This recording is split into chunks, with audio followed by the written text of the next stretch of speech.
आगे बढ़ते हैं, बात अब जरा भारत और चीन के हवाले से भी करते हैं। सरहदों पर तातुल के बीच चीन की जानिब से एक बार फिर से, जहां पर पिछले दिनों वज़ीर-ए-आज़म के साथ मुलाकात हुई और एक समिट था, बड़ा इंपॉर्टेंट समिट, सबकी नजरें उस पर थी, ब्रिक्स समिट जिसका नाम था। वज़ीर-ए-आज़म और चीनी सदर की मुलाकात हुई।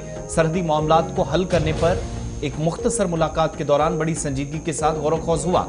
लेकिन अब जाकर एक और मसला यहां पर पैदा हुआ। वो मसला है आज के वक्त में भारत और चीन के दरमियान इस तातुल के बीच चीन की जानिब से एक और नया मैप जारी कर दिया गया है। नक्शा तो पूरे मुल्क का जारी किया गया, लेकिन उसमें कुछ हिस्से ऐसे डाले गए जो भारत के हिस्से हैं, लेकिन चीन की जानिब से उन पर दावा पेश किया गया है। और अरुणाचल प्रदेश, आपको याद होगा कि साल 2017-18 में भी इसी तरह का एक मैप जारी करके चीन सुर्खियों में आया था। नया नक्शा जो चीनी हुकाम की जानिब से जारी किया गया, इस ताजा नक्शे में भी भारत के इस हिस्से पर चीन की जानिब से दावा पेश किया गया और उसके बाद नई दिल्ली से भी इस पर सख्त रद्द-ए-अमल सामने आया।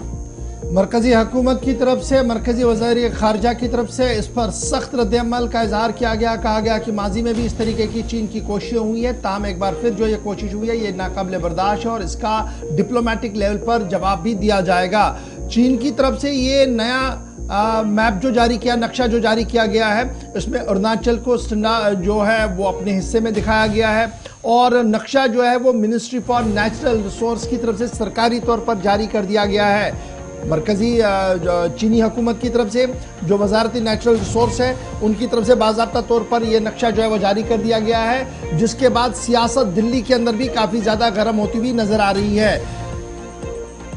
G20 के इजलास से कबल एक इजलास हुआ जिसमें चीनी सदर और वज़ीर-ए-आज़म के बीच मुलाकात हुई है, जिसके बाद वज़ारत ख़ारजा ने इस बात का ऐलान किया था कि कई अहम तरीन मामलात पर गुफ्तगू हुई है और सरहदी तनाव को ख़त्म करना, सरहदी मामलात पर गुफ्तगू करने पर भी रजामंदी जाहिर कर दी। लेकिन सिर्फ चंद दिनों के अंदर चीन की तरफ से दोबारा नक्शा जारी कर दिया गया।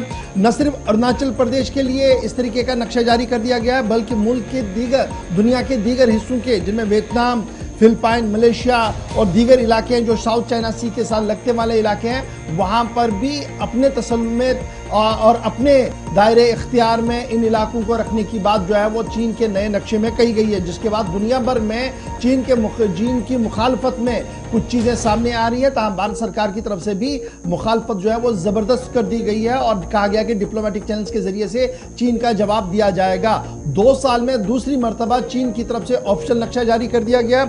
अब की बार जो मिनिस्ट्री फॉर नेचुरल रिसोर्स है चाइना का, उन्होंने ये नक्शा जारी किया है, जिस पर वजारत खारजा ने ज़बरदस्त बरहमी का इजहार किया है। लेकिन हिज़्ब इख्तिलाफ के लीडर राहुल गांधी ने तनकीदी अंदाज में एक बार फिर बयान जारी किया है। राहुल ने नक्शा जारी होने पर मरकजी हुकूमत की नाकामी पर क्या कुछ कहा, जरा सुन लीजिएगा। कह रहा हूं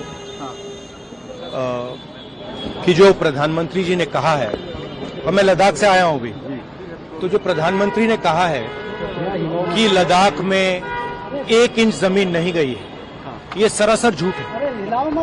पूरा लद्दाख जानता है कि चाइना ने हमारी जमीन हड़प ली है। तो ये मैप की बात तो बड़ी गंभीर है, मगर इन्होंने जमीन तो ले ली है, तो उसके बारे में भी प्रधानमंत्री को कुछ कहना चाहिए। राहुल गांधी जो अब कर्नाटक के दौरे पर लद्दाख से वापसी के बाद कश्मीर पहुंचे और कश्मीर से वापसी के बाद नई दिल्ली से थोड़ी देर पहले उनकी रवानगी कर्नाटक के लिए हो गई है। उससे पहले उनका ये बयान सामने आया। जाते वक्त उन्होंने चंद मिनट मीडिया से गुफ्तगू की, जिस दौरान हुकूमत से उन्होंने फिर वही सवाल पूछा जो पेंगोंग झील से पिछले दिनों आपको याद होगा कि 15 और 16 तारीख के आसपास पूछा गया था, बल्कि 17 तारीख के आसपास। ये एक तरफ की